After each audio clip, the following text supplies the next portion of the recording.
Hello, everybody. I am so excited that you're here today because I am going to show you how you can sublimate on this sequence pillowcase. You guys, this is the blank of the month from Artesprix, and I am just jazzed with this. It is so awesome. So fun.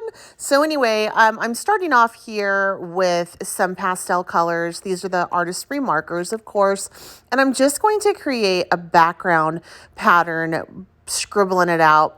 And when you get your Artesprix markers, if you notice that they are a little bit dry, all you have to do is just put them upside down for about 20 minutes, and that'll re-ink the nibs. Don't worry, they're not ruined, they're good to go. So I am just gonna let you listen to some music as I go ahead and finish up this background.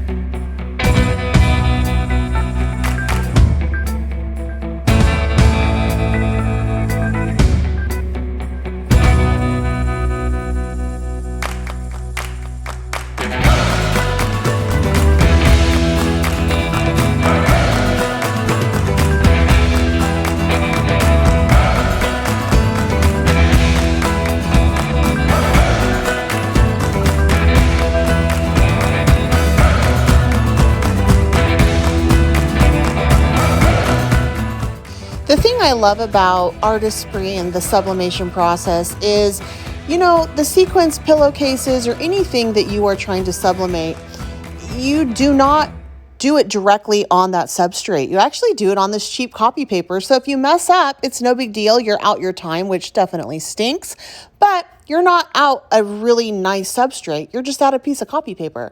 And so that's what I really appreciate about this technique. Plus, it doesn't wash off. So what you're going to need is at least an 80% poly blend or poly coated substrate. So that means anything metal related or fabric related, or in this instance, this beautiful sequence like picture changer type pillowcase. And again, this is the blank of the month. So you can get it at Artesprix for the month of April.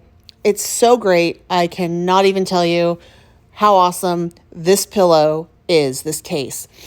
And I do have a coupon code for y'all if you want to go over to Artesprix, and everything is listed down below in the description box. Just go follow that link. It'll take you right over to their store. You can get everything you need there. But if you use BETZ, BETZ 10, you will get a discount on your product. So how great is that? All right, so from here, I'm gonna cut out my shape. Just going to do a freehand heart with my scissors, and then we are going to do some stenciling on it for a word.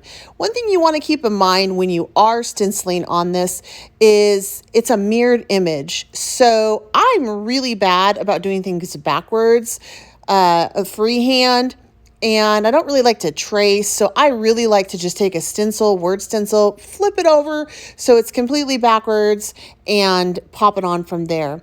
I am using the Artesprix Sublimation ink pad with my blending tool, and I'm just going to go ahead and blend this on through. I'm going to go over it a couple times, and then I'm going to take my black fine tip sublimation marker and outline it to make sure that my letters are really crisp. And then I also am going to connect, like on the B, you're going to see that it's not connected. So I'm going to go ahead and just connect it so that it is totally seamless.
now that I have my pattern done that I want to put on my sequence pillow, I'm making sure that all the sequins are on the white side. These are the side, this is the side that has that polyester 80% or more blend. And I'm going to line it up. I am going to use some heat resistant tape right here. And this is super important, especially on a project like this, because you don't want to have sticky ickies left over. And this really comes up nicely. Since I am using a heat press and not an iron, and you can do this with your home iron perfectly fine, I am only needing to do a couple spots with that tape because I don't have to worry about that ghost imaging happening like I would with an iron. But if you're using an iron, go ahead and really seal up those edges nicely so that you can place that iron in a couple different spots. I do have some videos in my sublimation playlist that show you how to do this technique with an iron. With an iron, you're going to want to put it on your hottest setting for about 3 minutes and then pick it up and move it, not ironing it. For this, I am actually using my heat press. The bottom is a silicone mat. Heavy silicone mat. I'm putting a piece of silicone paper under my pillowcase on top with my image, my silicone paper, and then I am pressing it at 400 degrees for 1 minute. Once it comes out, it is super hot, so I got to be pretty careful not to burn myself. Then from here, I'm going to let it cool down, really let it cool down because it is warm, and you're going to see how beautiful this is. That color comes through so vibrant and so bright. So much brighter than what it was when I first laid it down. There we go. Now watch this, you guys. It totally works. And it's not going to go anywhere. You can just get that sequence all fun and done. I hope you guys enjoyed this video. If you enjoy this type of content and other crafting content, make sure you subscribe to my channel, hitting that notification bell. If you have any questions or comments, please make sure that you leave them down below. And also feel free to share. I would love it. And don't forget to check out my description box for everything that I used in this video. Until next time.